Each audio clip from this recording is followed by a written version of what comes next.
on in the room. Bucks lose it tonight after a 3-game win streak. 118-99 the Bucks lose to the Orlando Magic. I messed this up. 118 Orlando Magic, Orlando Magic, Orlando Magic. Oh, I think that's how it goes, something like that. 118-99. Your Bucks lose it to the Orlando Magic tonight. Don't get the dub.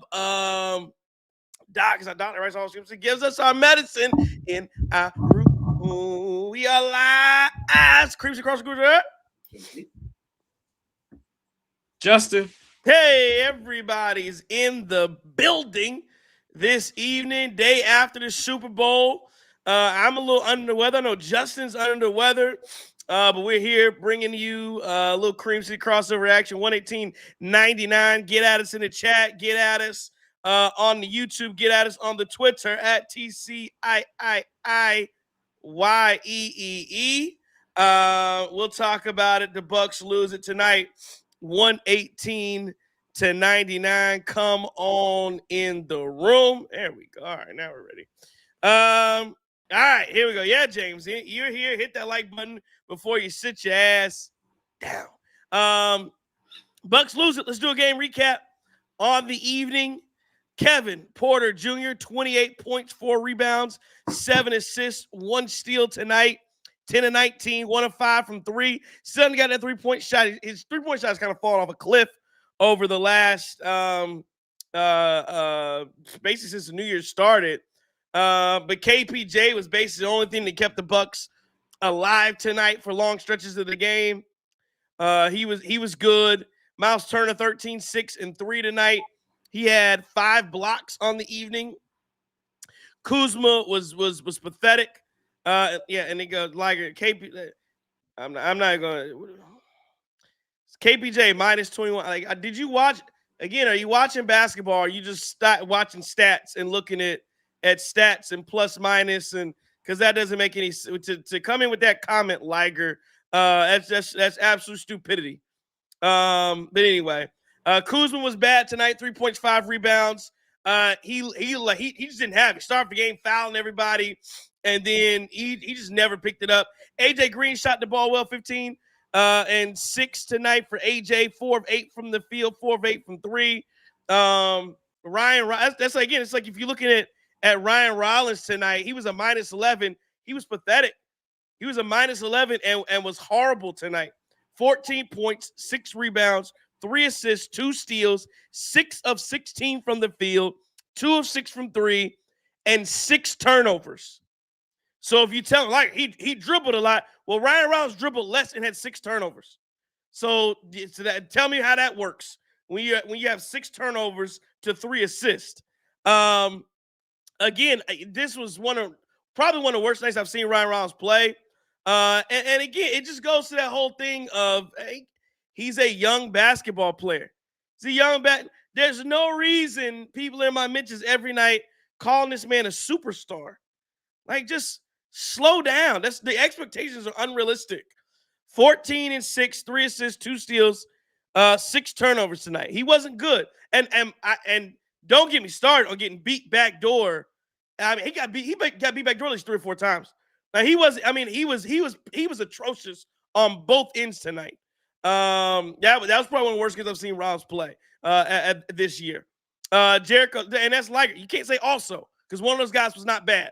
That's the thing. We're not going to be disingenuous here. You're going to tell me also, as if 28 points, 7 assists, 4 rebounds, 10 of 19, 7 of 7 from the free throw line was a bad night. You're not going to do that.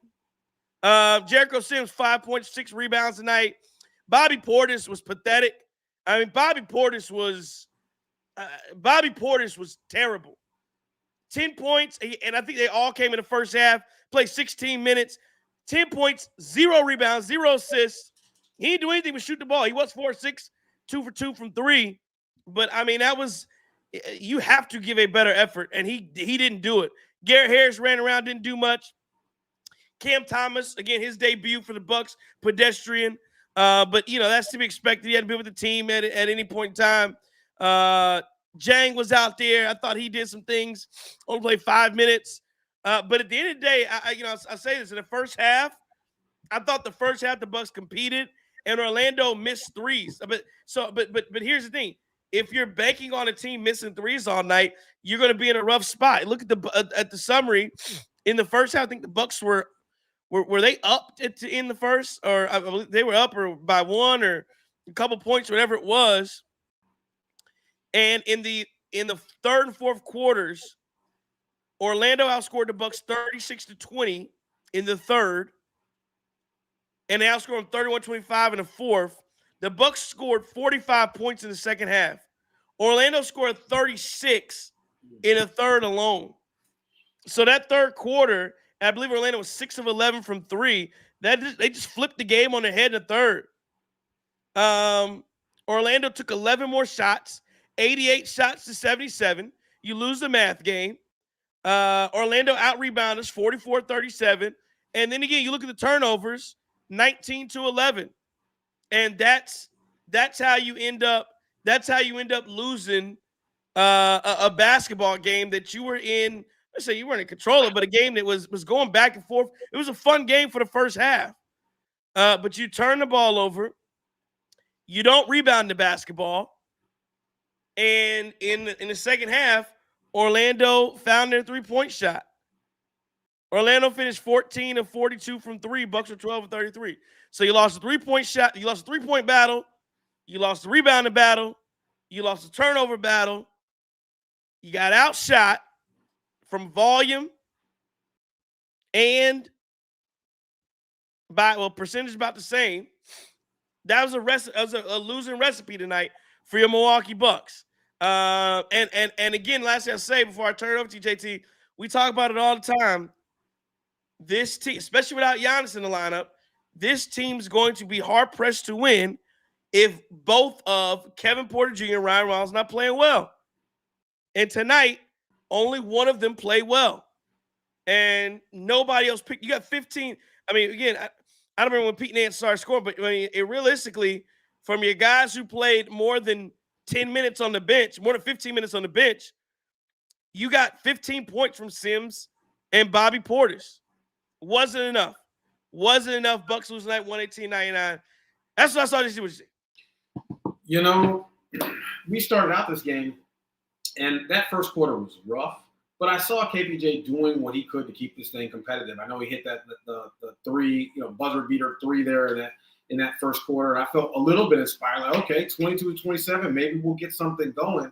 Because it really looked like he was he did his absolute best. I mean, first quarter, he had like 11 points alone. I thought we were trying to fight in that first half. I did. And I remember it was tied, 2-3 minutes left. We had tied.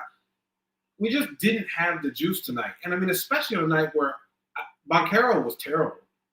He was bad. Carter was bad. You had numerous different starters there that were bad. But what really was disheartening to me was it was just a turnover party. Everybody in that starting lineup was invited. Turnover, hey, take one and pass it down. Hey, did you get one? You didn't get one? Give him an extra one. Give him one to take home. Right? And it just was sloppy. When you look at it, what was the final number? We finished with, you said it was at 19? 18? How many turnovers? The Bucks finished with 19 turnovers to Orlando's 11.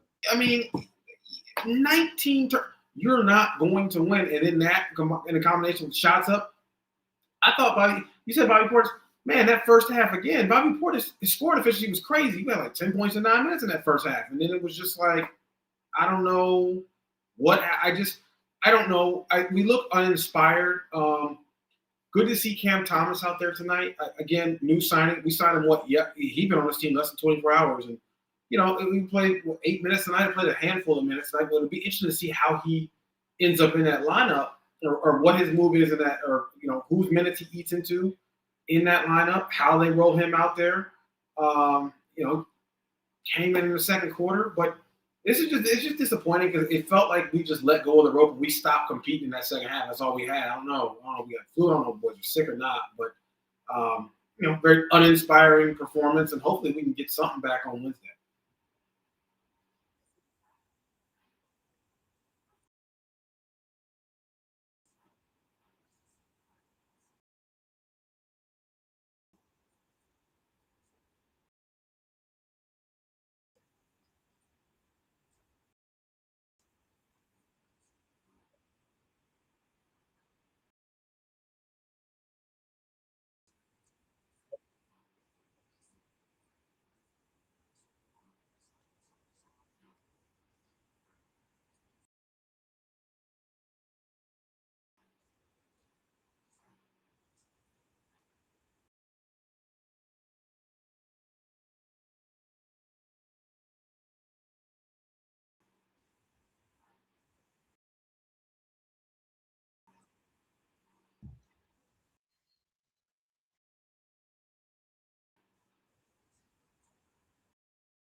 I think are they saying you're muted? I don't know who they're saying. They're saying there's no sound. Can you guys hear me? There you go. They're saying there's no sound. Let me see. Let us know if you can hear us now. Let me see what's going on here. Anybody hear us? Can't hear anything. They're saying what's going on, Chris. Uh, all right, we can. I don't know. Can they hear me though? Can you hear anything? Somebody They say said can't hear anything. I can hear you. Oh, so they can hear everybody but Chris. Oh, so they can hear everybody but Chris? Okay, so all right, let's figure out Chris's audio. All right, so we'll go ahead. We'll go Justin, and we'll see if we can fix Chris's audio. Yeah, so we don't have Doc again. I don't know. They had technical difficulties for whoever I grabbed the audio from. So if you all in the chat want to post some of the Doc Rivers comments from tonight, I'm sure they'll be pretty interesting. I agree with a lot of the analysis. I think in that third quarter, we were a little bit too focused on arguing with the referees and proving that this foul should have been called and that. And some of those were legit fouls that the referees missed. But we got to figure out a way to hoop, man. This team showed me a lot tonight that we are moderately to decently good. But when you don't have a 34 on the floor and that game gets tight or it gets stuck, you start missing shots. We have no one to go get a bucket for us right now. And when Bobby's playing well, that was Bobby. I agree with you, though, Trey. I think it was one of Bobby's worst games of the year. I think it was one of Ryan Rollins. Jericho Sims missed a lot of stuff around the basket that he normally converts. I thought Ryan Rollins missed a lot of open three-pointers. AJ Green shot the ball decently well tonight, though. This is a learning experience. The best thing about this is we have another day in between the next game and we have tape. So I look for a better effort to come out Wednesday against Orlando Magic. Because like you tweeted, I think you tweeted it out earlier, maybe put it in a group text, but we got to get 2 out of the 3 going into the break. We got to.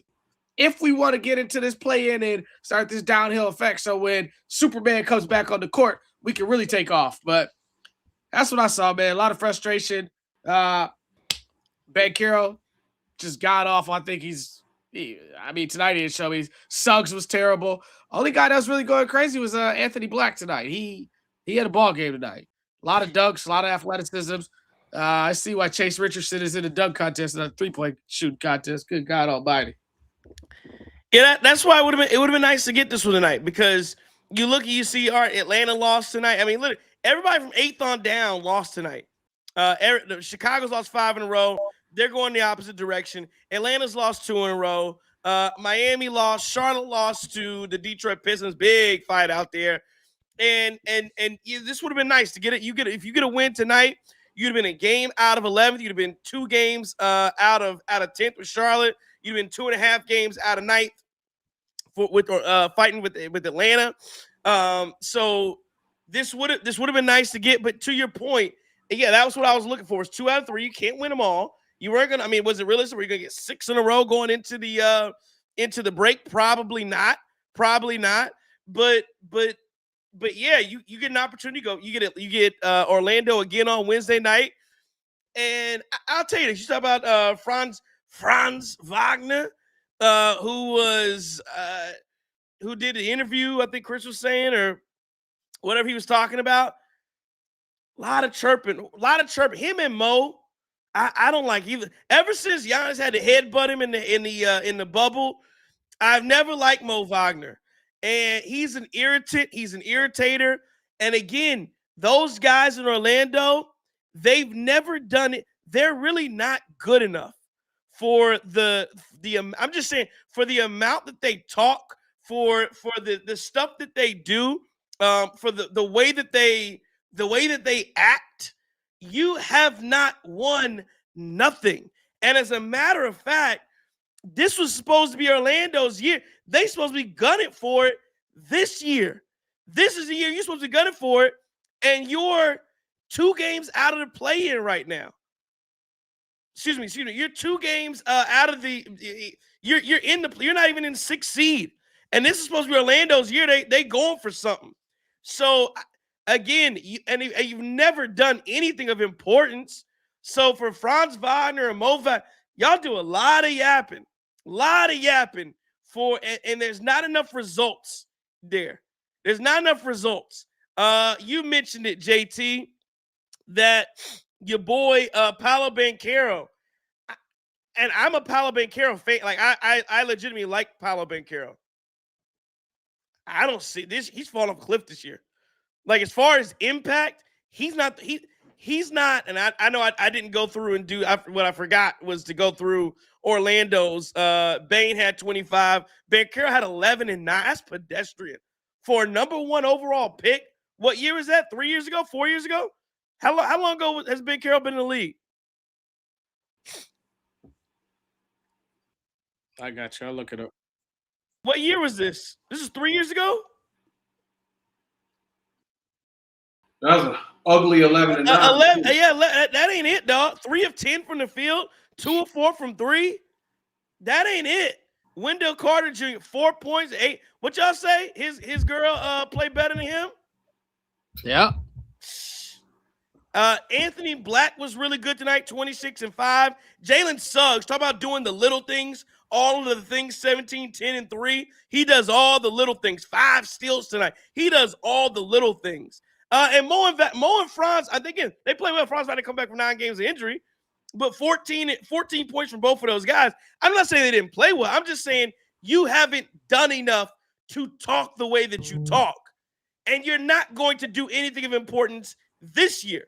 You spent how many picks on Desmond Bane to be the 7 seed? That was going for it. So no, I'll say this. I'm very glad that you get to play.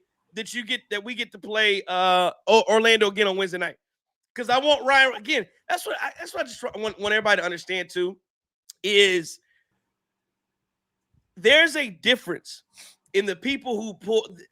There's a group of Bucks fans who, for what we know why they hate KPJ, but there's this other group. The group I'm in. I want everybody to do well. So when we see Ryan Rollins have a game like he had tonight, I want him to go off on Wednesday. I want him to go off on Wednesday and come back and find his game. Find that step back 3. Doc Rivers talked about during the game, they were talking about paint touches. And you got to get paint touch. And that's the difference I see a lot between the KPJ and Rollins. Even when KPJ's having a rough night shooting or his shots not going, he missed the dunks and those types of things. He could have had 35 tonight. He hit all the shots on the inside. He missed at least 2 dunks. That's 32 right there. He had 28 points. But when I like some of that stuff that I see, Rollins has got to trust himself to get to the paint, man, because he's always looking for the step back. And tonight was just, again, I thought it was an anomaly. He's better than 6 turnovers. He's better than 6 turnovers. But yeah, man, I'm glad we played him again on Wednesday. Because I think Wagner was calling. I saw him call Miles Turner soft. And I saw Miles doing all this stuff. Man, go up and run up on him if you're gonna do that. But I saw him calling him soft. We play these guys again Wednesday. I want to see a level of aggression I want to see the aggression that comes up. Rick Hamilton said he didn't have a cock, so he was looking on ESPN Gamecast. Daryl Clayton with the super chat says, "Are we done with Rollins as a superstar? Sorry, late to the party." We mean done with Rollins. I was never there in the first place. Again, there's a weird. I said this earlier. There's a weird.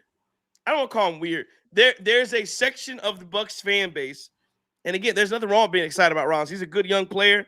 One of our best young players we've had, undrafted in some time. There's nothing wrong with being excited about him, but it's almost like you get the Bucks goggles on, and you start acting like this guy is better than, and you start getting narratives out, and I think, and at some point it's turned for that side that's like, all Rollins is the best player in the world. Blah, blah, blah. They're all in on the entire team has to revolve around his development, and that's not something I'm that like. Yeah, again, I want him to develop. I want him to play well, but we're not. Everything doesn't revolve. And again, it may, if I thought you were a true superstar, oh yeah, we could revolve around your development. But yeah, I again, good player, good young player. I don't superstar. And to be one more thing. And then what's the man's name? Bucks Breakdown. They wanted to yap about Stephen Castle. Stephen Castle might end up he might replace Steph Curry in the All-Star game. They might put that boy in the All-Star game. They could do. Adam Silver could do that. So y'all people that like the calculators and spreadsheets and to pretend like you're smarter than everybody because you post up clips of film and you sit back on, hey, he should have been here. Watch basketball. Don't stop watching. Watch basketball. Basketball is meant to be watched, not read. Anyway, sorry. So, and to be very fair about Ryan Rollins, he is a young player. He is a work in progress, and we've seen a hell of a lot of progress from Ryan Rollins this year. Like, come on, now. Yes. Let's be real here. We've seen a hell of a lot of progress from Ryan Rollins this year. And quite honestly, I've said this before. Look at what he's getting paid on spot. That's probably the best deal in the NBA. That's got to be one of the best deals in the NBA, if not the. When you look at his production and you look at his salary, it is a very team-friendly deal. And I am 100% in favor of the Ryan Rollins experience, unless we end up moving him or, to upgrading there. But Ryan Rollins, you got to put some respect on his name. You certainly do for the way he's played this year. Yeah, have there been some frustrating moments? Yes. But overall, he's been a net positive, and I will die on that hill with Ryan Rollins this year. Again, he's still developing, and, man, we got guards. I'm excited about Cam Thomas. I think Cam Thomas, once he finds his footing, that's another bucket. That's another guard who can get a bucket, who can make some things happen. I'm curious how this is going to work, with him, where his place in the rotation will eventually be. I'm assuming over the next couple of weeks, Doc is going to do some experimenting. Really don't have a lot of time to experiment, though, right? We have 2 games this week, and then we're off till the 20th. I think that's right. But, I'm excited about Cam Thomas' fit, and I hope that Cam Thomas is a guy who can elevate some of the guys around him, too. But I'm very high on that side. I'm sorry, I'm jumping ahead because I know we're going to get into that. But I just had to get that out. I'm going to kick it to Justin real quick in case they can't hear me still. Did we fix the audio for? Probably not. Chris, I'll did you check. get your audio? I'll check. Oh, now I can't hear you. Yeah, I can't hear you. All right, so I don't know. Okay. Chris going to have to put his comments in the chat. Yeah, I don't know what's happening. I think that Rollins and KPJ both still have potential both of them have potential to develop into all-stars in the right system, though. And I'm not talking about a perennial all-star where they're going to start every year. And no, I don't think he's better than Castle. I mean, Castle's an absolute monster. And I understand Buddy tried to come at you with that, but that's crazy work, man. Like, you really, people always come in here and they tell us we don't watch enough basketball. We need to watch other teams. Like, you clearly haven't seen any San Antonio Spurs game. You see a lot of rhetoric online as far as Wemby being overrated too. Go see that Joker play in person. That'll change your entire mindset. You see Castle play in person, and you see he moves off the ball and the things that he does to set Wemby up and stuff like that. But we're, Bucks postgame, so I'm not going to talk too much about the Spurs. But I see a lot of stuff online on Twitter, and I see a lot of stuff, even some stuff in the chat, where people are talking about Cam Thomas to play more minutes. Cam Thomas should. Let's remember, the brother just got here, this morning? Yesterday at some time? Like, he will be worked in at some point. And I really thought, and what I hope, my fingers were crossed, was that when Cam got in that game when we were down like 11 or 13, I thought he was going to go on one of those barrage scoring streaks, and he's going to get it close, and then we kind of carry it on to the end. But that's okay. Like you said, a lot of bulletin board material for Wednesday.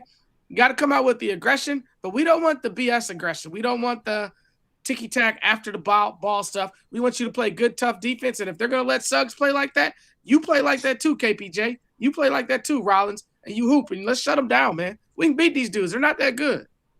You know what? I may be in the minority here, but I'm okay with some of the ticky-tack aggression too. If we got to do some things after the whistle to get them to back off and chill out, let them know we ain't with it, I'm fine with that, right? I'm fine within reason, but, Orlando was found and they get away with it. Again, they played the defense. We'll see.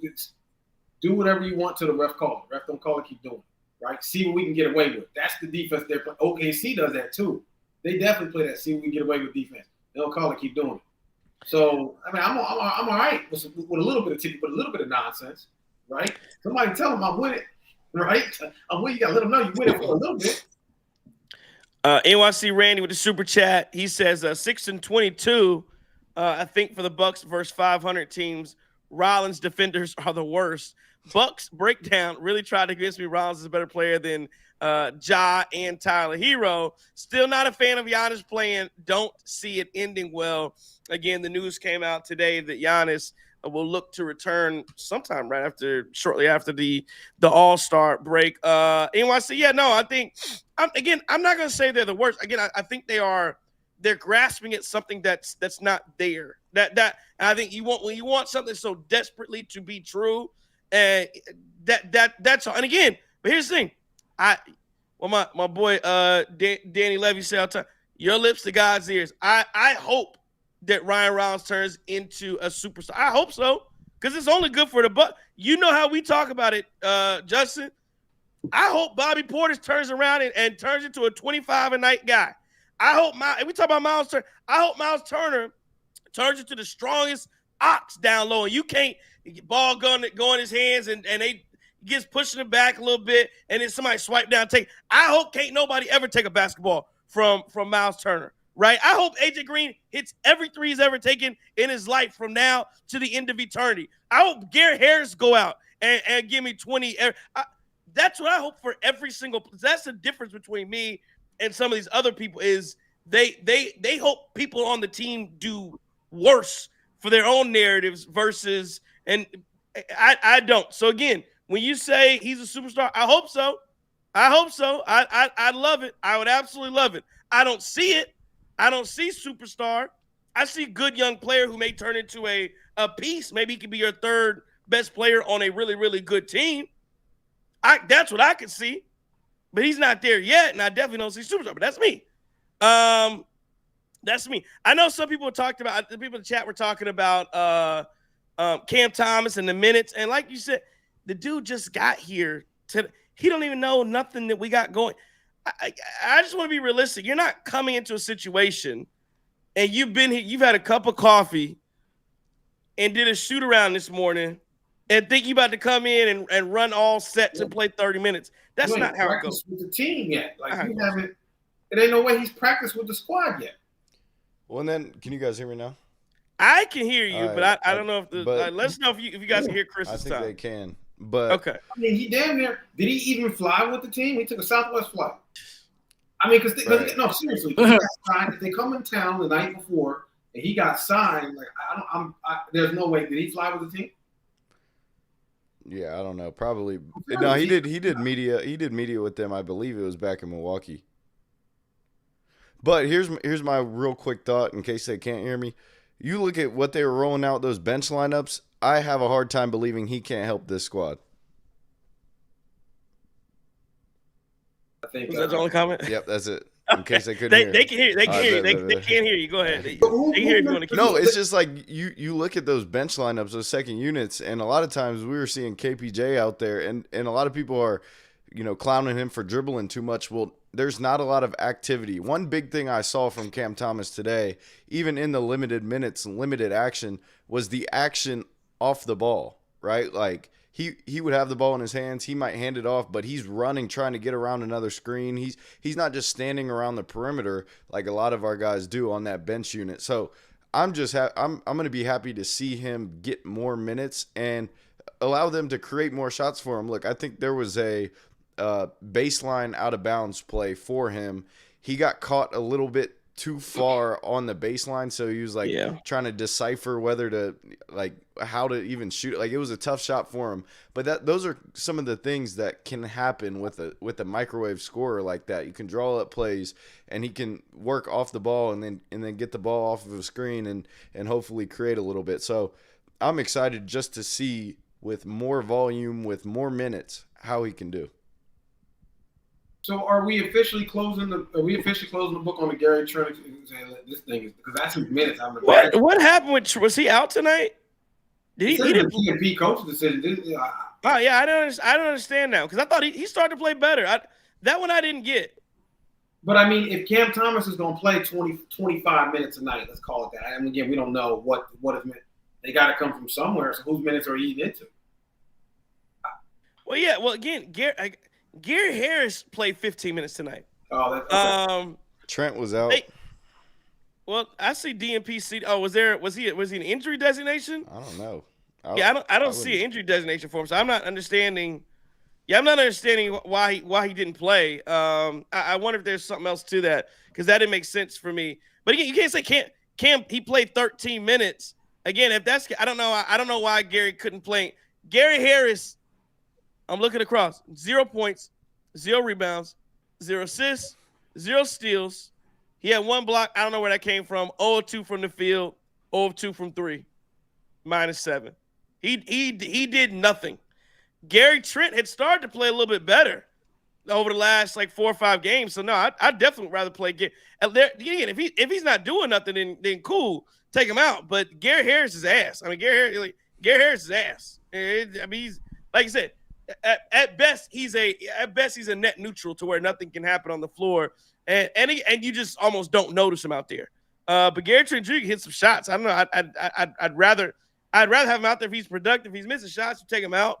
But I'd definitely give him the opportunity. But I agree. I think Cam Thomas, he was 1 of 5 tonight. He didn't really get, he still got to get his feet wet coming here and start playing with the Bucks. But yeah, I like Cam Thomas. I like the signing. And again, it just shows the Bucks are going to continue to be aggressive. Tonight wasn't the best night, but again, you need to have better nights from a lot of different guys. But again, that's why you get a chance to come out Wednesday and do it all over. And see if you can get a win over an Orlando Magic team that, again, really isn't all that good. They really aren't.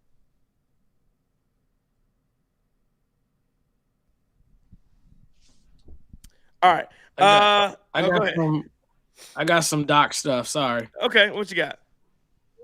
I got some. Looks like we got from Eric Name. We got a Doc Rivers quote, a Kevin Porter Jr. one, and a Bobby Portis one. So Doc says, I just thought that they were the more physical team tonight. It's amazing. You just never know. We had 2 great days of practice, and so that was disappointing tonight. Really, I thought we hung in there, but I actually didn't like how we played in the first half when we were up. Didn't play well. Didn't move the ball. I think they had 12 more shots than us. Man, it was a frustrating night tonight. That's Doc's quote. Kevin Porter Jr. on the Bucks committed 20 turnovers tonight. They have a unique type of thing they do on defense. Usually one guy will pressure the ball, but they send 2 on the ball, and it's very sporadic to cause havoc. And I think we just weren't factoring that in when we were up. So it made us make some passes and make some decisions that led to points on their end. I think we just got to get back to the film and clean it up for Wednesday. Well, it sounds like he's ready for Wednesday. And then lastly, they asked Bobby, how can the Bucks do a better job of matching the Magic's physicality next game? Portis says, I just think you got to put a man on them. Got to put a body on each man, boxing out. This is the new NBA. It's different, where teams are crashing 3-4 guys now. So this is like a gang rebound effort. Can't be on, obviously, the bigs to rebound. Got to be 4 to 5 rebounds for everybody. You had none. Gang rebound and just get the ball out. You didn't have any. You can't be on the bigs to rebound. You didn't have any. Sorry. Yeah, I think sometimes we're at our best when we get stops, get in transition, get transition threes, get downhill, get some easy scores besides just taking it out each time and having to run a half-court set. Obviously, you want to do that in the playoffs, trend towards that, but I think that is the kind of good to – it's kind of good to get stops, and be able to get out and run and get easier looks for ourselves. Yeah, Bobby, you got to get some more rebounds, my brother. Like, you had 0 and said we got to get more rebounds. Yeah, I don't understand that from Bobby at all. But again, they do have to gang rebound. They have to do a better job. To me, the biggest issue was the turnovers. You can't have 19 turnovers. Bucks average 14 on the year, which is already high. But you got to be able to. You got to cut the turnovers down, and I can't have from my back. I can't have 9 turnovers from my back. I have 6 turnovers from Riles and 3 from Porter. I can't have 9 turnovers from my starting backcourt. I have 4 turnovers from Kuzma. So my 3 ball, and Kuzma only played 17 minutes. So from my 3 guys that actually handled the ball in the starting lineup, I had 13 turnovers from those guys. That's unacceptable. It's not going to work. So again, you want to see them clean that up. You want to see him play with a little more physicality. You want to see him gain rebound. And we'll see if they can do all those different things, because again, I think this should be a much closer game against Orlando when you see these guys on Wednesday night. Is that one at home, or is that one still in? That one's in Milwaukee. Nope, that one's in Orlando. What? I No, thought they were back to back in Orlando. They're back to back in Orlando. It's okay. So back to back in Orlando. So that's fine. What, Thursday in OKC, right? Thursday's in OKC on Prime. So, and they probably won't have. They still won't have Shea. Shea's out for a time. So you'll see how the Bucks come out and play. Again, I want to. So again, if we talk about 2 out of 3, you need both of these games coming up here against Orlando and the Thunder on Wednesday and Thursday night. Let me see. Do the Thunder play on Wednesday? No. So you'll be a back-to-back. The Thunder do. So both teams will be on a back-to-back Wednesday and Thursday. So at least you have that going for you. All right. Let's see. Rick's asking if Giannis gonna be traded this summer. I think it's one of those things, Rick. There's gonna be so much talk and discussion over that that I don't think we really need to. I just don't think we need to have it as a topic of conversation, until we get good. We're gonna be able to talk about that all off season. Basically, as soon as whenever the Bucks season ends, that's the first thing they're gonna start talking about. So I don't necessarily think it's a real reason to jump into it. What I will say is, you see the Bucks really aren't trying to tank. So again, that's just a message to Giannis that they're not trying to waste the season. They go get Cam Thomas, and yeah, it's not like we're just punting on the year. They're going to try to win, and that's the directive from Giannis. So Cam Thomas, the biggest mid-season acquisition in the last 5 years. Come on. The biggest mid-season acquisition. Biggest mid-season that the Bucks have had in the last 5 years. I'm trying to think here. How do you? But here's the thing, though, JT. Are you really a big addition if you got waived? If you got cut, like there's a reason. I just say again, and I like Cam Thomas, but when teams are cutting you in February, that says something. That's a good point. I mean, I'm assuming it's because he wanted to go. They tried to. Yeah, and they couldn't get and they couldn't get anything for him at the deadline. They were trying to trade him, couldn't get anything for him. So again, I'll give John Horst credit, because a lot of people were telling. If you remember, there were a lot of people who wanted to trade for Cam Thomas. Can we trade? Yeah, you got him for nothing. So yeah, a lot of restraint there from the Bucks. No reason to go crazy and reach to go get him. He's gonna be available anyway. I would agree with you, JT, if you said that Cam Thomas was the biggest buyout candidate that the Bucks have signed when you compare it to Marvin Williams. I think Paul Gasol, was he a trade or was he a buyout? I can't remember. Well, he didn't even get bought out. He just got waived. He didn't get bought out. Yeah, that's true.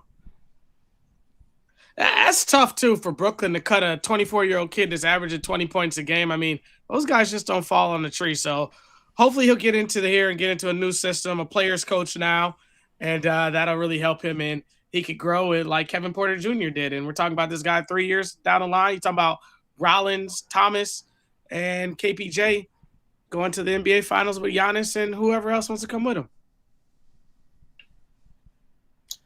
It's me, Mickey says, shows how bad this roster is that we're excited over Cam Thomas. Mark Gomes says he's an inefficient, high-volume, non-defensive, rangy scorer. And, yeah, that's the line of guards that again, you saw Trae Young go for next to nothing. You see John Morant right now, who the Memphis Grizzlies having trouble to get anything for him.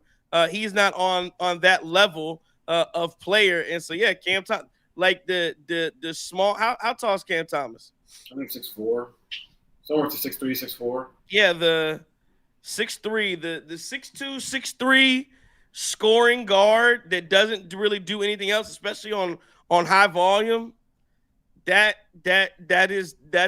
not a real needle mover anymore in the league. Like you got to be able to do more than that, or you got to be able to score at a highly efficient level. And yeah, he's a chucker. Right. He's a shot chucker. But I would also say that we need to compare this to the guy who we gave up and Cole Anthony. Like, True. if you think about it, like really realistically, we needed guard depth. We needed at least one more guy, a combo guard that could at least handle the ball a little bit. And we gave up Cole Anthony for Cam Thomas. I would say, just off of the surface, like I would say that's an upgrade. But we'll see how it plays out. I also just think that's what you need to compare it to. We needed a third guard. Cam Thomas available. They've been on his radar for a little bit. He's been on their radar for a little bit. It makes sense. It makes sense to grab somebody that, with KPJ's injuries a little bit, still nagging him a little bit. I saw him holding his back again. With Ryan Rollins, I mean, he hasn't had any injury history really except for the shoulder. But, I mean, it's still important to have that third guy in case somebody has a day off or gets hurt. And I think that's a really good point that Cole Anthony is what the actual role he's replacing that third guard, and we'll see what Cam Thomas can do. But again, I'm excited to see him on Wednesday as well. We'll see what the Bucks do. Anything else before I kind of, because I want to get into some look around stuff. We had the Super Bowl obviously, and so I do want to get into. We'll take some time to get into that. So I want to keep rolling here. We'll be back on Wednesday, of course. Anything else before we get into Twitter and start to roll on the rest of the show? Only thing I'll say is that look for that New Orleans game for beating Cam Thomas' first double-digit scoring game for the Milwaukee Bucks when we come back off the All-Star break, when he gets a full few days of practice with the team and learn and watch film with us. He'll be fine. Yeah, I can see that happening. All right. So let's go to Twitter, see what Twitter had to say. At Gabriel, bunch of numbers. Defense, awful. Rollins, tough night. As much as I like Bobby, he looks old out there. He looks lethargic. It'll be interesting to see how Cam looks when he gets comfortable being on the team. At AZIP70 says, there goes our meaningless 3-game win streak against garbage teams. What an absolute abysmal second half tonight. Doc is clueless as usual with his rotations and is beyond insufferable. Rollins and his turnovers were awful. Cam Thomas needs to get more involved. At Shaq B94 says, Doc's rotations were awful tonight. Why did Jericho play more than Nance and Bobby combined? Surely the point of bringing in Cam and Jang is so they can get more looks over, Harris. If we're going to lose, at least try some new players out. At Sunk345 says, only matter of time before the Bucks, before the Magic size started to become a factor. They got easier looks at the rim. We did not. At MKA Bucks 91 says, had great effort and energy going. Then the refs swallowed up the whistle while the Magic started hitting shots. That's all, folks. Let's do a couple more here. At Drew Barrett says, no idea why some fans are worried if Giannis comes back and plays. This team stinks and will stink with the minutes restricted Giannis. So no should worry if they're still getting some. Like I said, no one should worry. They're still getting a lottery pick. At Marion369 says, Doc's rotations and minutes are R word as F. The box score reflects that. In Sportsline says, curious to know what the point is of signing Cam Thomas. And last one here from E-Ryan99 says, underwhelming debut for Cam Thomas. Not gonna lie, Rollins low-key lost the game, but you won't hear about it. Pete should have gotten more minutes. Just terrible rotations overall from Doc. Let's get it back on Wednesday. Guys, before we go to game balls, the theme there, it looked like from Twitter was, which we didn't really get into, were Doc's rotations. That's what everybody is ragging on here on Twitter. Seems to be a common theme. Your thoughts on the rotations from Doc Rivers and what he did get? It was interesting. We did talk about it for a little bit. Gary Trent doesn't play. You do see Pete Nance only get 9 minutes. Cam Thomas, I think the explanation for that is he's getting himself used to things. Jang, I don't know how Doc Rivers feels about Jang, so that's interesting. And then with your bigs, Sims plays 20. Did Sims really deserve 28 minutes tonight? Maybe Doc Rivers thought Bobby Portis didn't have a good defense tonight, but I guess I'll leave the floor to you guys before we go to game balls on your thoughts on Doc Rivers rotations. Yeah, I thought they were bad. I thought a lot of times you saw the second unit come in, and again, it's the same thing that I talked about earlier, where it's just KPJ and then the rest kind of just standing around. I think KPJ and AJ Green have a good thing going, but when AJ's not out there, it's just like every man for themselves. And I think, yeah, Pete Nance should have probably played more. The interesting part about the Gary Trent Jr. stuff is I agree with people in the chat. Like, I thought he was playing a lot better than he was previously during this year in the past 3-4 games, and he gets a DNP. Hopefully there's nothing there, like an injury or something, but I think you should have probably played him. Maybe not had to rush Cam Thomas in tonight. Maybe he could have taken a sit out. Jang is interesting. I feel like he could probably provide a little bit of length in those second units, but he's still raw, it looks like, and the jump shot's not all the way there. So yeah, the rotations were certainly interesting to me. But move on, see if they change on Wednesday. See, I can't be Trey. Chris, I didn't even notice. I caught what he said about the length. It was like, this guy, Trey, I can't look at him. Limp? Did he say he's raw? I was trying to figure out what's going on. Go ahead. Anybody else on Doc's rotations? I'm going to give Doc a little bit of grace just because, like we mentioned with Cam and Gene coming to the town earlier, but it has to improve if we want to be a playoff play-in team, whatever we're going to be at. And I think when these guys are talking about they're going to watch film, you heard KPJ mention it in his post-game conference, press conference. I think Doc needs to do that as well. The thing that I will say as far as putting Sims in the game, when he was guarding Banchero, he did a pretty decent job against a guy that likes to foul bait and grift and all that stuff and play solid defense against him. And I think what Banchero finished with, 11-7 or something like that? Yeah, true. But again, here's your issue. He's out there a lot, and you have 20 points in the third quarter and 25 points in the fourth. Again, I'm not saying he clogged the lane. There were 3 or 4 lobs that didn't work going to him. So, I mean, offensively, for as good a night as he had the other night, it wasn't as good tonight from Sims offensively. And even on the rebounds, sure. he had 15 rebounds the other night, and tonight he had in 30 minutes, he had 6. Well, I think part of the reason he came in early, too, is because, remember, Kuz got 2 offensive fouls in the first quarter and got that third foul pretty quickly in the second quarter. So, I mean, you could have went with Nance with it, too, but he has to improve it the same way that some of these guys, these fringe players, their job and their career in Milwaukee's on the line. His job's on the line. Yeah. All right, let's go to game balls tonight, fellas. Orlando gets the dub, 118-99. You know me, got to win to get in. Game ball means to go to Jalen Suggs.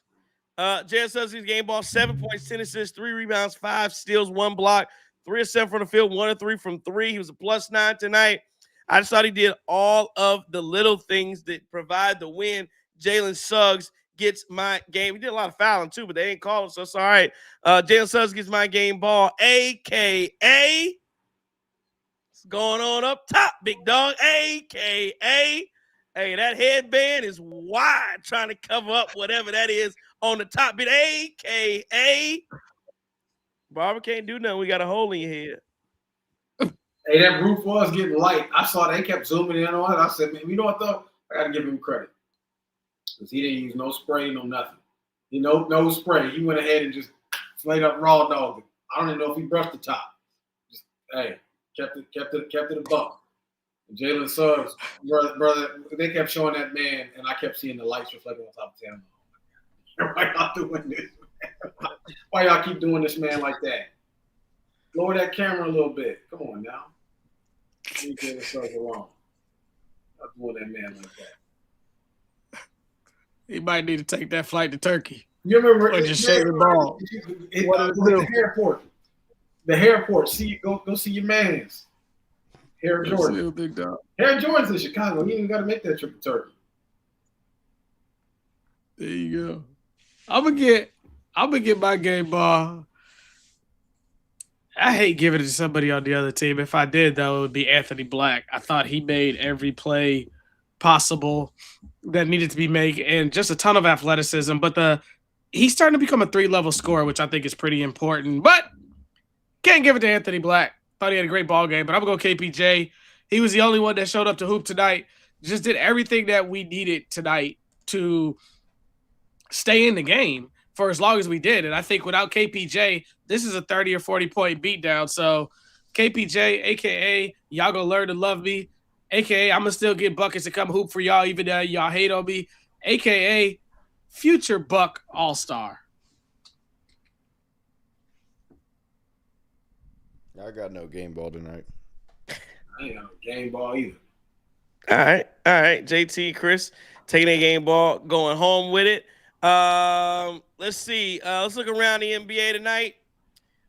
Nuggets are up 5 right now. The Cavaliers in the fourth quarter, 4 minutes to play, 109-104. The Grizzlies are up right now over the Warriors by 8. The Thunder and Lakers are at the half. Again, a lot of guys out for the Thunder, but they're up 9. Oh, the Thunder seems so good. They're up 9 points over the Lakers at halftime. Sixers up 1 over the Blazers, 65-64 at halftime. Pistons, Hornets. Oh, my goodness. We had Malice in the Spectrum Center tonight. Talking about 110-104. They beat the Hornets. We'll put a pin in that one and come back to it right after this. But that was fun with all of the melee that took place. Nets beat the Bulls 123-115. Jazz beat the Heat. Interesting, because they're trying to tank. Timberwolves beat the Hawks tonight 138-116. Pels beat the Kings tonight. Let's go back, though, for a second to that Pistons-Hornets game. Pistons get the win. I believe the Hornets were on a 9-game win streak. That ties the most in franchise history, most wins in a row. But this thing started with, I believe, it was Musa Diabate and Jalen Duren got into it. Duren, like he mushed him in the face. Whole mess come, and then you had Miles Bridges go. I don't know if he connected with the punch to Jalen Duren, but he does give throws a little right hand to him. And when he throws the right hand, Isaiah Stewart comes sprinting off the bench, and they square up, and you have people who are calling for Isaiah Stewart to be suspended. SC King Keys of Detroit, stand up. What up, though? You got people calling for Isaiah Stewart to be suspended for the rest of the year. I don't think it's going to be that long, but again, he could get 5. He ran off the bench, and again, if you come off the bench in a fight, it's an automatic 1 game. But if you come off the bench and here's the thing, he came off the bench, everything had kind of calmed down. Like things had, like there was a melee in the beginning, and then Miles Bridges does his thing, but everything kind of got separated a little bit, and that's when Stewart comes sprinting off the bench and kind of riles things back up. So for a guy to not be on the court and then rile it back, re-escalate a de-escalated situation, I don't know. That's got to be at least 5 games. That's what I was going to say. What's your over-under? What's your over-under? What you think? Over-under 7.5. 6 to 8? Okay. So somewhere in there. I for Stewart, I think 7.5. I'd say, maybe 8, maybe 8. I mean, I think the thing, they're going to try to send a message with that. You got to, because it's other. He is a habitual line stepper. Yeah. You got to send a message. If it was somebody else, maybe that's 3, 4, 5. For Isaiah, he's an idiot. He's a madman on the court.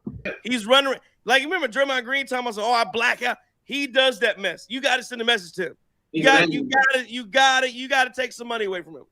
But I think running out there, putting hands on. It'd have been one thing if you ran out there to break it up, right? It'd have been one thing if you ran out. Yes, you're going to get a suspension, but you broke it up. I think 1 game is probably what you get if you ran out there to break it up and go grab your guys. That would have never been his intentions. No, it's another thing. He was about that action. He was on go and couldn't hold it. I wish somebody would have had a camera on him before it started. He was tying the shoes up because he went out there sprinting with everything he had. And, Yeah, no, he was ready to hand him out. He was about to take something and pass it down. He really was. But look, guys fight.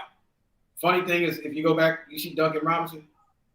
He ain't want no parts. Duncan Robinson was like, man, I need my cash, and my hands ain't right. Why am I going to get into this?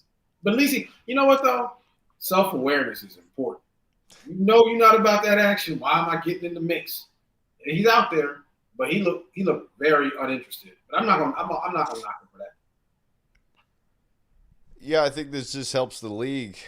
Got to have some little scrum at some point, and it wasn't a little scrum. This is a big one. So you talk about all the time how the NBA is losing viewership during the course of the regular season, and I do think some of that has to do with just the amount of platforms they're putting these on streaming services and stuff like, not as many games, ESPN, ABC, stuff like that. But I think it's good for the league, man.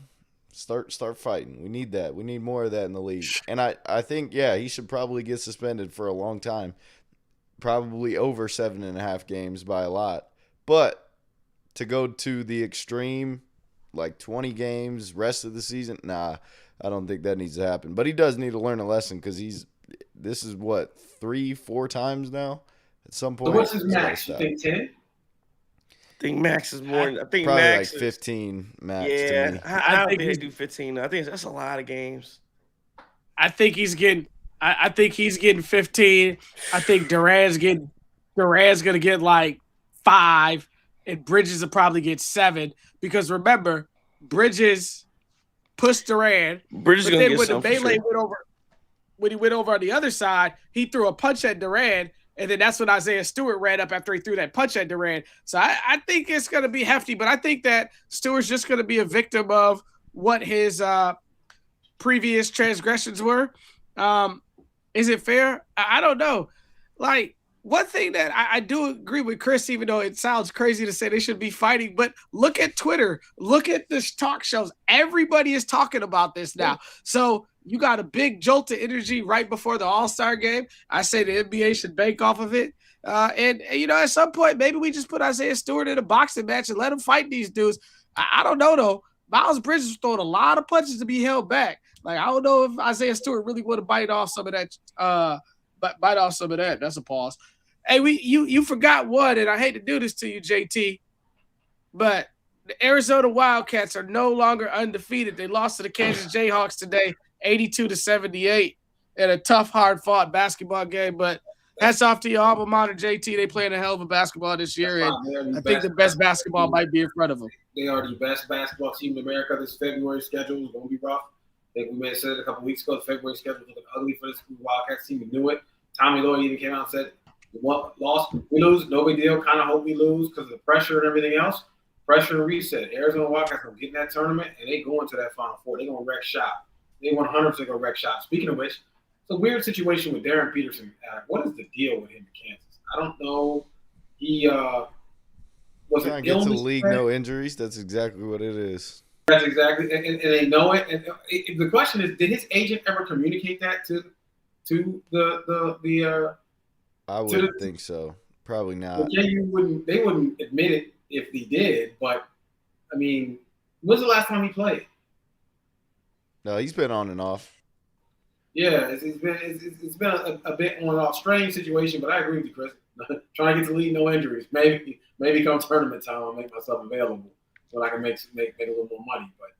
But hey, man, you know what? Yeah, hats off to the Kansas Jayhawks. That Big 12 will be tough, man. Houston, Arizona, Kansas. You got squads in there, but I think the Wildcats are going to get the 1 seed. And I know it's early to talk about it, but barring a complete meltdown, I think the Wildcats get the 1 seed. I think they're going to the Final Four. Last night, of course, you had the Super Bowl that took place. Seahawks get the win over the Patriots, 29-13. Lot of talk about what went on at halftime. So, where do you guys want to start? You want to start with the Bad Bunny stuff, or you guys want to start with the game? Where you guys want to go? Bad Bunny versus J Rock Nation versus TPUSA, or you guys want to go with Seahawks and Patriots first? Where you guys want to start? I'm gonna keep this thing a buck. I'll start with this. A Bad Bunny concert was a vibe. I thought it was a hell of a production. I didn't know a single word that was being said. I didn't know a single song, but I was like, I can groove to this. Had a little something for everybody. I saw some of the symbolism. You know what's dope? You know all the trees you saw out there on the field? They were people. They were people. They were people. Production was high level. I would give that you is insane. It's all those people out there lining up in the road, the trees, to simulate was the sugar cane, whatever that is. That was dope. I was like, cool. And then when he was climbing up on the lights, it's because Puerto Rico had some electricity issues, and handed the Grammy to the young kid. Heck of a thing. I just wish I knew the music and knew the language, and I knew neither. So it was like, what is this? I don't know. Okay, eating chicken wings. Like, okay, I see this. And when we saw the ladies, everybody, 50 women popping that ass. That always helps the ratings. Let's keep it. What we learned from J-Lo and Shakira when they was up there speaking. And yeah. Okay, A through F. What are you giving the halftime show? So look, I'm gonna keep it a buck with you. I didn't know the music, I didn't know the language. So like I'm looking at the artistic appeal, and I'm like, yo, this is great. But at the end of the day, I can't feel it. I can't feel nothing. Yeah. Not move like it was when Usher did it. I just I wasn't moved with Kendrick to an extent too. It's the most watched show in history. 135 million people watched it, and that doesn't include, I don't think, the replay yet. But listen, I give it a good solid 8.5. I give it a good solid B plus, A minus, right? But I got to take something off because I didn't know the music. I couldn't name that one Bad Bunny song. I was entertained, but I'm not gonna lie. I was like, it's the best thing I've ever seen. Like, I didn't know what that man was saying. I didn't know. Yeah. I think it's one of the. I agree with you, JT. Yeah, I didn't. I don't know Bad Bunny stuff. Again, I'm showing my age. It's not my demographic. It's not my. That's not the type of music I listen to. So is what it is. It was a vibe. It was, but seriously, it was a vibe. There was a vibe. There was a vibe there. Wasn't always my vibe, but there was a. I'm not gonna say it was bad because I could see them. I can see what was happening. I can appreciate it. What I will say is I thought that listen, I thought whatever the hell they did, Kid Rock. Here's my only question about whatever the hell that was. Here's one thing. How many times you gonna roll out Kid Rock? How many times do you roll out? That's the only person I was assuming is Nicki Minaj, because now you got Nicki Minaj on the roster at least. At least you got Nicki on the roster. You gotta do something. I just don't, because I think what they said is, because they apparently have 4.5 million people that watched it, which is a decent number to go watch whatever that was. But man, you got. Every time I don't know who did Brantley. I don't know this. I don't know Bad Bunny. I don't know Brantley Lee either. I don't know. I don't know these people's songs. They always have, what's some other name dude who be up there? They always got Kid Rock, and they got, what's my name, Lee Griswold. What's my name to sing? And I'm proud to be an American. It's him and Kid Rock every single time. Those are two people they roll out there every time. So Lynn, you have Nicki. Maybe you use Nicki. You can get Nicki involved some way. She has some hits. You got to go there because they said that. What they said was, well, we're gonna do it again next year, and it's gonna be even bigger because we have more time to prepare for it. I'm just saying it again. If you want $4 million, and I get it for bots, I don't know, decent number, but I don't. My point is, you're not gonna roll Kid Rock out again. You can't roll Kid Rock out again next year. You can't roll Nicki Minaj out there. You can roll Nicki. About the entire demographic. It may be at CPAC or something. You could have her playing because that's younger folks. Who the hell's this? She got some what you call it? She got some pop stuff. Starships made to fly. When people look incredibly unenthused last night, and you think Nicki Minaj ain't gonna have that right over someone? Well, at least the watchability aspect of it. I'm just saying you can roll around. But point is, you can't roll out Kid Rocky. That's all. You cannot roll out Kid Rocky. I ain't working. But like, you gotta find somebody else. the roster. So there's something traveling. I don't know where there's some tour, and they ended up getting Nelly and Ludacris decided, and Ludacris backed out. They all backed out. That tour actually got canceled. Maybe you make it Nelly out there, right? Like you may, It got canceled. Too many people backed out. They can't. I know they canceled the tour because a bunch of people backed out. Oh, okay. Yeah. I mean. All right. Once upon a time, I used to be a bouncer at a club in Orlando, right? And I got really familiar with the Bad Bunny songs, the best Bad Bunny songs, because it was like Latin and American hip hop, right? So, I mean, from the set list, I mean, I've heard those songs before. I can at least kind of like decipher like the main parts of it. I took a lot of Spanish in high school and stuff. But to me, like, he didn't do enough with like the ability or he said that Drake like turned it down. They said that Drake turned it down. But I feel like if he would have brought Drake out there a year after Kendrick did the whole performance, he's got a big song with Drake. I think that would have made it a little better. I wasn't too fond of like Lady Gaga and Ricky Martin. I didn't think that was a great representation of what they were trying to do. But I mean, I thought it was okay. I'd probably give it like a B. I know I wasn't tuning into Kid Rock over that. I just, without all politics involved, like, I don't like Kid Rock. Like, what does he have? What kind of hits does he have? He's got one hit. And yeah, so I enjoyed the performance. It wasn't bad. I give it a B. But he should have pulled out Drake for it because that would have made it better. No, then I agree. I Chris, I don't think that's a bad take at all. I think that there was a significant language barrier, and that's the elephant in the room. Yes, I get 1/3 of the fans who watch the Super Bowl do not live in the United States, but I think the language barrier and impact was a bit it's a thing, right? Like, I mean, maybe if you had an AI TV, I don't know, any of y'all got an AI TV because I heard they translate to English in real time. So like AI TVs can do that. If you watching something in different language, you can translate to English in real time. I heard about that. I don't know. I don't have an AI TV, but I agree with you, Chris, and hopefully it is a Drake next year, all right? Hopefully it is. I mean, I get it, man. Craig, he's the most popular artist in the world. I understand. I 100% get it. I'll tell you what. I take that back. I knew one when he hit the Gasolina jump for like 20 seconds. I was like, that's not even a song either. Oh yeah, there we go. All right, and then it was right on back to what is this? I don't know what this is. Okay. Then I saw him and Lady Gaga dancing. Okay, I see the vibes. I don't know how she fits into this picture, but okay. I get it, man. That's his homie, so I like it. I saw Cardi out there. I saw a bunch of people out there. Jessica Alba, the production was dope. I give it that. The production was dope. And the creativity in it was up there with, you remember The Weeknd did that mess years ago? I hated that halftime show. It was too much. But, give Bad Bunny his credit. I think it was a brilliant marketing plan by Jay-Z and Goodell, because I think what they tried to do is they tried to bring in a bunch of people who don't normally watch football into hopefully falling in love with the American football game. As far as the performance, I agree with the three of you gentlemen.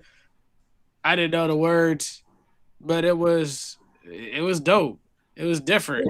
And I think that as long as you're getting these, what do you call the boys, Afro beats, and these guys are starting to make these, or what do you call the boys, Mr. C's and all the African dudes that be rapping. You get them dudes going crazy with their stuff. You get the reggaeton stuff. You get all these guys, and I think eventually you're going to see a lot more of these non-American groups. Lord have mercy, the brother's American, but a lot of these non-American audience will be tuning in, and hopefully what Goodell will do with playing the football games in Europe and stuff like that, it will get more of those folks involved in the game. And you got the South American games now, so I think he's doing a good job with it and trying to really expand the audience, which is what your job is. I mean, a lot of people hate on Mark Murphy for what he did as a Packers owner, but one thing he did was he got people to come to Green Bay and spend money in the town when the team isn't playing. So brilliant business decision. I probably won't hear another Bad Bunny song until I go back to Puerto Rico or the DR or something like that. But it's all good, man. Real quick. before we go to the game, who's gonna perform halftime next year? Man, you know what I'm Who's trying gonna to be? Can we go back to like a few people making a cameo or something like that?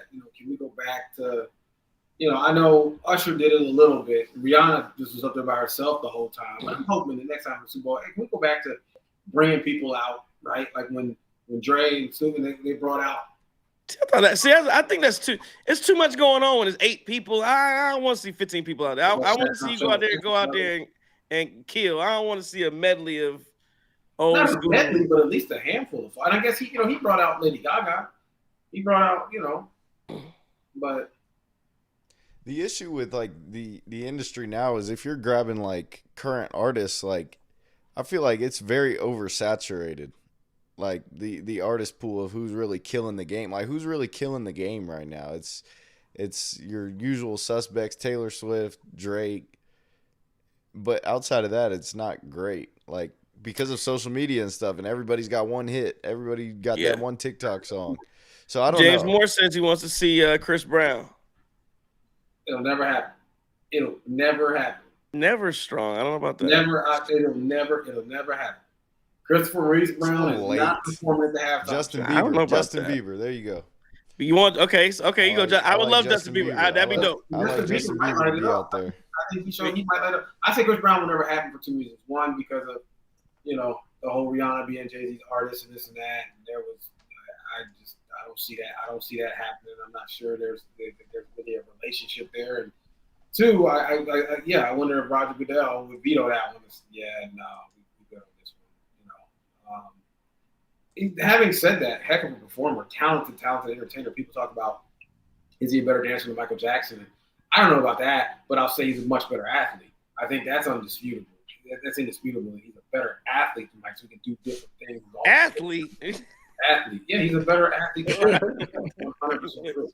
That's 100% true. Yeah, just look at the flip, like some of the different things he can do that I don't think Mike had the athleticism to do. But Mike was a hell of a dancer in his day too. Mike is the. So Mike was had far greater hits. Problem with Chris Brown is, okay, there's some hits, but not really. I mean, there's singles and doubles, right? Like, you tripping? Chris Brown can kill. Chris Brown can kill. You tripping? Chris Brown can kill. There's some his older stuff. He go through everything. But even now, his stuff now, I mean, come on. For a 15-minute set, he killed. For a 15-minute set, he killed. I agree. His catalog is deep. Yes. His catalog is deep from the early 2000s. Extensive. I think that's probably where it's got. If you're doing a halftime show, that's where you stop it. Like that's where you got to perform. You can't perform the new stuff. You can get all the way up to 2015. Freaky Friday. What year would that come out? Friday.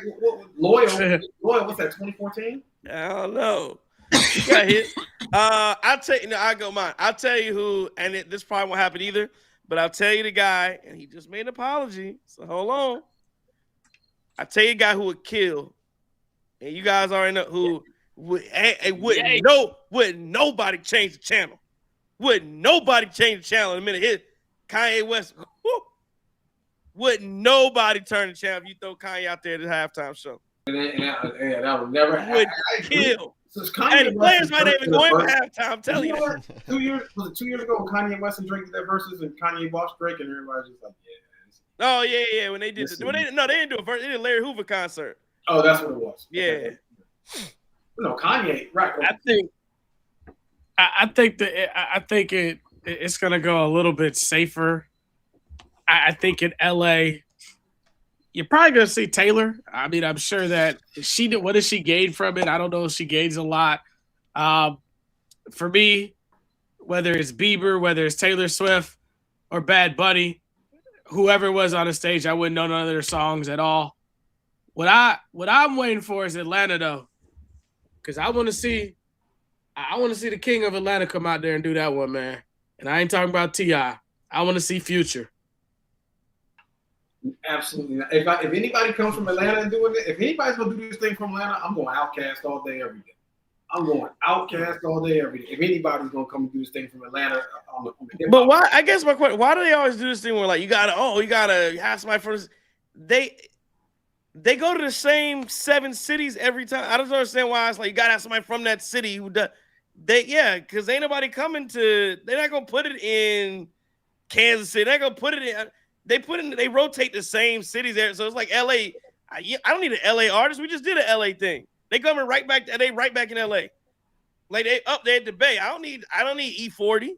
I'm just saying, like, they go to the same cities every single time. And I'm a guess, guys, that the call to Taylor Swift has probably been made every year since 2015. I'm just going to assume that call has been made every single year to try to get her out there. She really doesn't gain anything, though. there's nothing she gains from doing the Super Bowl. Has Beyonce done it? Yeah, like what 3 times? Beyonce, did she do it or was she 49ers Ravens? Oh, she did. Huh? Oh, she did it. She did it in New Orleans. Oh, okay. Remember, she shut the lights off, and there was a big delay with the lights coming back on. Yes, the Ravens came back on. Yes. Yeah, so, you're right. Taylor Swift's bigger than Beyonce, though. You said what? Taylor Swift's bigger than Beyonce, though. She's a good performer, though. That's it. Yeah, 100%. Yes. I think Beyonce may put on. Beyonce is more of a dancer. So, yes. What if Jay-Z just checked himself into the game? I've been checking myself in. He could. Do the halftime show. Is when did they go back to the On the Run tour and they do the halftime show and they bring out Justin Timberlake and I'm curious as to when does that happen? Yeah, no, they definitely could if they wanted to. They could make that happen. But yeah, listen, man, Jay-Z and Kanye would be crazy. Jay-Z and Kanye would be crazy too. That would probably be what you see more than if you saw a full Kanye. Could you have if Jay-Z did this on that? Could they bring Kanye out for a song? I think you see that before you let Kanye have his own. Because nobody will trust Kanye with a mic. You can't do it. You can't do it. Like you can't. You saw the story Chris Brown said. Kanye was at the club. Yeah. And he went on and he was performing and he went on a rant and said something about somebody and his booty. Like, I'll find the clip. I'll show it to you. I'll find it. Like you can't trust Kanye. Yeah, I know what you're talking about. That's your issue. Is regardless of the controversy, you can't trust him with a mic. You just absolutely cannot. You have no idea when that switch loses it. All right, let's go to the game. 29-13. Seahawks beat the Patriots. The game was a snooze fest, to be completely honest with you. Both quarterbacks were pedestrian. Sam Darnold, 19-38, 202 yards, 1 touchdown. Drake May was horrible. 27-43. I don't know how he got to 295 yards, just garbage yards in the game. 2 touchdowns, 2 interceptions. He was sacked 6 times. He had little arms protecting him on the blind side. What's the man name? The rookie they got who had them little arms. Will Campbell with them little arms. And they told him you can't draft that man with them little arms. And it didn't work for him. He got washed. Drake May was hard. But again, there were times there were throws to be made out there, and Drake May didn't make them. They didn't make the plays. Seattle's defense was swarming. They were overwhelming. And they had a better game plan. Like somebody said, James Morrison said Seattle had a better running game. Kenny Walker ran all over New England. They hit their field goals. They just executed better. And the New England Patriots, they did not look like they belonged. And that's really what it came down to. Pats didn't look like they should have really been out there. And Seattle took advantage. And again, that's one of those Super Bowls where if you made it out of NFC, you was gonna wash. You were probably gonna wash the New England Patriots because you just need to have a good team.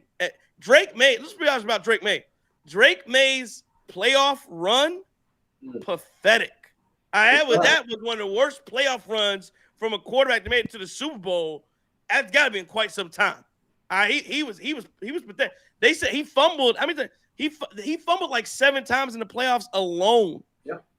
So again, congrats to Seahawks. But yeah, that was a dud of a Super Bowl, and hopefully the NFL get it back next year. At the end, I thought it was a decent regular season, but the Super Bowl just didn't have the juice. It was underwhelming to say the least. I thought Drake May. I mean, we knew when they beat the Texans, we were like, wait a minute, Drake May did not play well. We knew that. He didn't play great against the Broncos either. Had a great regular season. That team looked good. What happened to Stephon Diggs? What was Stephon doing? Yeah, buying too many tickets for his baby mamas. Oh, that's what it was. And then, by side note, I read a story. Cardi left him because I guess he had one of his baby mamas had sideline seats. And I don't know if that's true or not, but apparently they were going to spend like $1 million on throwing a party afterwards, and neither one of them neither one of them win. But does he get arrested? Does he get arraigned tomorrow? Remember, he got charged. With oh yeah. I don't know what day he is. Arraignment until after the Super Bowl, but yeah, I'm not sure. That's a tough week. Yeah, when I think about the game, it's just like it was a great lead up to the Super Bowl in terms of the playoffs. I thought the playoffs were good. On the AFC side, not so much because you had the Denver situation. Obviously, Bo Nix going down, so that made the AFC Championship an L. And then obviously, too, the superstar quarterbacks not really advancing or even being in the playoffs. That hurt them a little bit in the AFC. But as far as the game goes, man, it's just like the defense from the Seahawks was phenomenal. And then on top of that, none of the stars really performed on the offensive side of the ball for either team outside of Kenneth Walker. Like, it was, Diggs had a bad game. JSN got clamped up. Like, all of those guys really didn't make a huge impact. Booty from the Patriots was booty. Like, there was really no – Rashid Shaheed was decent. Like, Cooper Kupp played really well, actually. Like, those second, third guys stepped up, and I think that's probably why it wasn't as entertaining. Like, a 50-yard bomb from JSN would have been nice to see, but that wasn't close to happening. Gonzalez played really well for the Patriots. And then on the flip side, like, Ramondre Stevenson was bad. Travion Henderson wasn't that good. Like, it was just the big names didn't really perform all that well, and especially the quarterbacks. Sam Darnold kind of got, carried by just the field positioning and the defense. Like, that's just how it went. And it's very unfortunate for that to be displayed on a big stage. Just like for international audiences to see how boring that game was is tough. Do you think that, you watched a lot of games in this playoffs, and you can look at them and you can say, well, that team won, but the better team may not have won in advance. That's been the story to me throughout the playoffs. Well, all that kind of hit the head in the Super Bowl. That wasn't the case. The better team won the football game. They dominated on the defensive end of the ball. Drake looked a little bit lost. His eyes, deer in headlight philosophy. I think that, I don't know, man. It's tough, though. You saw Dan Marino get there very early in his career and never went back again. And it's going to be gut check time. I do think with Mike Vrabel there, that team will restock and reload and be better. I don't know if Mr. Diggs will be back with them. I think that he brought a lot of drama to New England outside of the off the football field, which is never good unless you're the owner of the team or you're arguably the most winningest quarterback of all time. You can get away with that type of stuff. But it's exciting now for Seattle. Congrats to their fans and all the folks that root for them, except for that dude for the Orlando Magic, because we just got cooked by them tonight. So I wish his night was a little bit longer. That's why I'm glad he didn't get to go. But Giannis was there. Yeah, I did see Giannis there. Giannis was there. So I saw clips of Giannis walking around. Yeah, Giannis was there, and he made it back for the game tonight. Were you about to say something, JT? Or no, I just was going to say that this is one of those things where you see a team win the Super Bowl and you still don't feel like they're really that good. You're like, oh, they feel good. It just. They were really good though. I think Seattle had a Super Bowl winning defense. They had a Super Bowl winning. They had a Super Bowl capable team. They just didn't have a Super Bowl capable quarterback. But again, incredible turnaround for Sam Darnold, where his career started versus where it is now. It does change that. Let me ask you. It does change the narrative a little bit on. It does change the narrative on what Sam Darnold, what his career was going to and what it is. Right. I just don't know that it changes any narratives that you think about. Like, yeah, I think Sam Darnold's a good quarter. I think he's a good. Is he top 10 in the league? Right. And that's what I'm saying. What more could he do? I might say he might be a top 10 quarterback. Yeah. But at the end of the day, he's a game. Does that just say something where we are at the state of quarterbacks? He's a game manager. At the end of the day, he's a game. He is a game manager. That's what he is, But and that's what he be the did. That's best what he game did last manager. night. If you can be the best game manager, you're going to be a top 10 You quarterback. could argue that Tom Brady's one of the best game managers of all time. Here's my whole thing. It's only but 4 or 5 quarterbacks in the league before you start having questions. It's only but 4 or 5 QBs in the league. And honestly, that number shrank because Josh Allen 100% is open to scrutiny on this one too. Yeah, but you wouldn't say Josh. You wouldn't look at those two and be like, "Oh, Josh Allen." It's not a comparison. No, but what I'm saying is you only have about 4 QBs in the league before you really do have questions. Yep. Every single year, 4 or 5 QBs, and then after that is all right. There's a knock somewhere where it kind of. Are you taking Jalen Hurts over Sam Darnold? No.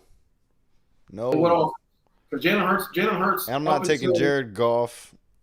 I'm not taking Caleb yet. I'm not taking Baker. Over Darnold? I can't take Baker over Darnold. No, I'm putting Darnold in my top 10 at this point. He has to be. They won 14 games in Minnesota last year. If you had to start, look at the fall off in Minnesota.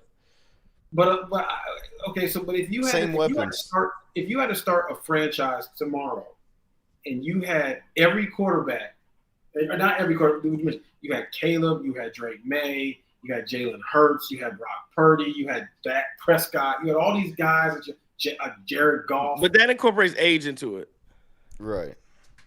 And I'm not taking Dak Prescott over no Sam Darnold. All those guys. Yeah, I'm saying that takes age. If you're saying take age away, well, let's do it like this: if you had one season left in all of eternity, and you got to, and now you taking quarterbacks, then yeah, who are you? Where are you starting at? Who are you taking? Are you taking Caleb Love over Sam Darnold? Caleb Love.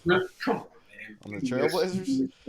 I'm sorry, my bad, Caleb Wilson. Which, by the way, that brother balling. Caleb Wilson. Caleb Wilson, my bad. Are you taking him over? Are you taking him over him?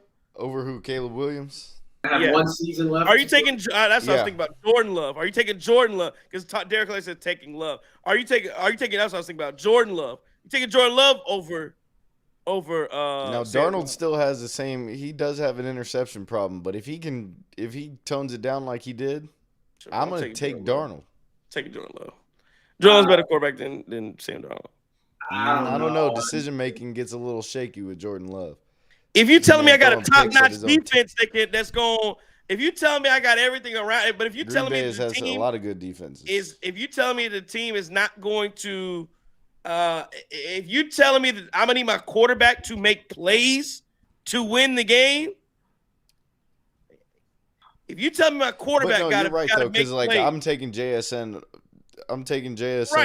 double over anybody Green Bay has rolling out there. So the weapons are better. Like I get that. Right. But I mean, I would. We're talking pound for pound. Okay, as a quarterback, but like I still can't go that far low with Darnold though. Like if you win a Super Bowl in my eyes, like you did all the work. It goes back. There. I give Joe Flacco won one. Yeah, I was gonna say you're not giving Trent Dilfer and Joe Flacco. Dilfer was ass. Dilfer was ass. But Brad Johnson was ass. It took Darnold to the NFC Championship game to match the amount of playoff touchdowns that Jordan Love put up in one game. But one credit that I will give Sam Darnold, he has done in the games either. That's true. That's the thing. In 2 different spots now, so there is something to be said about something being unlocked in Sam Darnold because Jordan Love has started 3 full years at this point. He's been in Green Bay for what, 6? So same system, same QB, same there. Whereas Sam Darnold, he's bounced around a bunch of places, and now he's putting together back-to-back solid seasons with whole new offense, whole new cast, whole new personnel. But the other knock on Sam Darnold could be, he was throwing a Justin Jefferson, one of the best receivers in history, and he was also throwing a JSN, who's quickly going to be one of the best receivers in history too. So that goes back to Trey's point. When you take away the weapons, I mean, what does he look like with the 49ers receiving corps, right? What does he look like with Philly's receiving corps is pretty good. But what's it look like with the Green Bay receiving corps, where you got some talent, but you got some questions there too. What's it like with the Bears receiving corps? Yeah. Bears Fair receiving core is really good. So Bears. Yeah, absolutely. Listen, man. Loveland, It might be. Dunze, Luther Burden. Come on. How now. many games did Dunze miss? They might be the worst receiving core in the division. The Bears? Hell yeah. No chance. Stop. Nah, Minnesota is better. Stop. Minnesota's ass. Loveland caught Minnesota just 600. That's it. Loveland Addison's caught ass. 600 yards He with can't like stay out of 5 the fast tutties this cars. year. Tucker Kraft's damn near best tight end in the league. And Christian Sam Love Darnold was always hurt. Matthew Golden was ass. Sam Darnold was never in the MVP conversation this year. Jordan Love was in the MVP conversation. Shit, they probably should have rethought that. What do you have? Yeah, 14 Drake, Sam games Darnold- regular come season? closer to the James Morrison's Rex Grossman got to Super Bowl. Need I say more? Well, but he won it though. But he won it. Well, no, I'm saying Rex didn't win it. I'm talking about Sam Darnold. Sam Darnold won it though. That's a fair point. You give Jordan Love you give Jordan Love Justin Jefferson or JSN and he'd be MVP candidate. Okay, I give you that. I would 100%. I'd agree with that. I He was an MVP candidate until this you year. settling for field goals when you're up 20 and doing all this Darnold random had stuff to Justin allow a insane comeback. He threw 4 touchdowns in a playoff game. What else you want from him? Put up some more points in the second half. Don't let the Bears come back. He don't and have the own. defense to bail Sam Darnold's sorry ass out when he throwing them float. Like, Sam Darnold's trash, man. I'm not gonna say He's trash. I'm not gonna say He's he's top trash. ten. Even if you give me Jordan, come on now. Even if you give me Jordan Love, Caleb Williams, a couple more guys, he's still teetering the top 10. Like there's plenty of guys that I'm taking Sam Darnold. Would you take Sam Darnold over Baker Mayfield? Yes. Probably. No. Oh my god. I'm not taking him over Dak Prescott. The man Baker Mayfield. Dak's a different question. Bro. No, I'm not taking Dak either. He's ass. Dak's not ass. Come on, Dak's bro. He has CD Lamb. He has CD Lamb and George Pickens. That's about as close as you're gonna get to what Sam Darnold has. He got tight end Ferguson too. Yeah, exactly. He has the weapons. He can't do it. Was he the reason they didn't win games? Darnold's their had a defense was remarkable year. Right. But he had those same great wide receivers last year for the Minnesota Vikings. The biggest difference is he went to the playoffs last year and got his butt handed to him. The difference is this year he had a defense to bail him out. Like Darnold can't even wash half the quarterbacks in the North's jockstrap other than J.J. McCarthy. I wouldn't go that far. Goff is better than him too. Goff is not better than. All right. Goff has underperformed like crazy. See, but Goff. But see, that's how would you look at Goff if he had a title? If his coach hadn't been an asshole and going for it on 4th downs and all type of dumb shit. Was that the year it was like 13-10 final score? Like terrible. Remember the 49ers beat them to go to the Super Bowl because they wouldn't kick the field goal. Oh, yeah, that too. Yeah, I wonder if, but again, Goff's the same kind of way where I think the narrative's if you win a championship, the narrative's different, and he's probably talking. To me, that's probably the comparison that you're looking at. Goff and Darnold. That's probably one of them has a ring, one of them doesn't. So, but he's had some colossal failures. But were those his faults or were those fault? Again, I take a lot of that in the playoffs fault. This year. But I put a lot of that on Dan Campbell, man. Dan Campbell would be doing some whacked out stuff in the playoffs. If Darnold is in the top 10, I think we could probably all agree. If he's in the top 10, it's got to be 10. If we're gonna put him in the top 10, it's got to be probably 9 or 10 at the highest. I would agree with that. That'd be fine. You know, which is crazy because he won a Super Bowl and he hit the ultimate. But you know, he didn't win MVP, and it's set up for a quarterback to win MVP. If you don't win MVP and the Super Bowl as a quarterback, then Matt Stafford didn't either. Who won MVP then? Cooper Kupp. Yeah. Well, Stafford. Well, yeah. I would be confident. Here's my thing then. I would be confident starting a franchise with him at this point, though. I don't think you could say otherwise. You say you confident starting a franchise with who? Sam Darnold. I'd rather not. I mean, only where I get pause is it depends on which it does for a lot of guys is who that coach who's around you. Well, They have first-year head coach this year. But no, his second year, right? I think It's McDonald's second year, right? Let's see. Is I he think first so. year head coach? He was there last year, right? I think it's the second year. Because they had fired Pete, and then Pete sat out a year and took the job with the Raiders and stunk. Oh yeah, it probably is his second year. Yeah, damn. This is year 2. The only thing about Sam, So you've seen it look shaky depending on where he goes. Man, he's not just I can go anywhere and make this thing work. That's what I'm Young, saying. though. He was young. That's the difference. Is these quarterbacks right? Are you, because that's the thing. If you have a Lamar, if you have a Josh Allen, if you have somebody Mahomes, right? Even though they didn't play well this year, your thought process is where it doesn't matter situation. Burrow, or even Burrow has, but your thought process, if I got that person, I have a chance to win football games. And yeah, I don't know. I think about that about Sam Darnold. I got Sam Darnold. I got chances to win football. No matter what's going on, I got a shot. I don't feel that way about Sam Darnold. Is he better than Eli? No. Eli paying for it with the Hall of Fame. Eli paying for it. As he should. Because the Hall of Fame voters are like, nah, we not. Like, Eli gonna have to wait. As he should. All right, let's call out there. It's midnight on the East Coast. Let's get up out of here. Good discussion, good talks. Bucks lose tonight.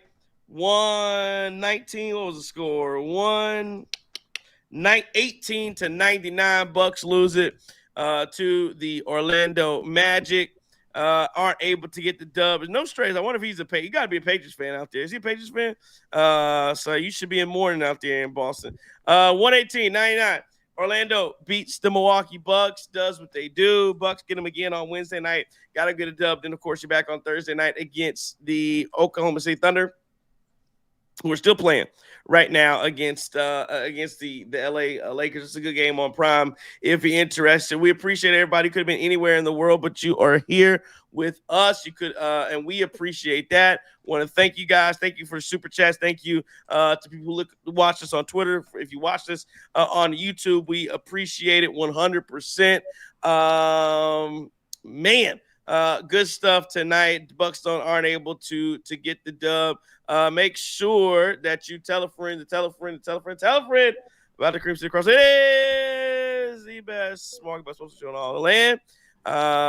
This has been Cream City Media Production. Right? Chris King. Justin. Family enemy is only because I dare to tell you the truth. Don't take no wood nickel.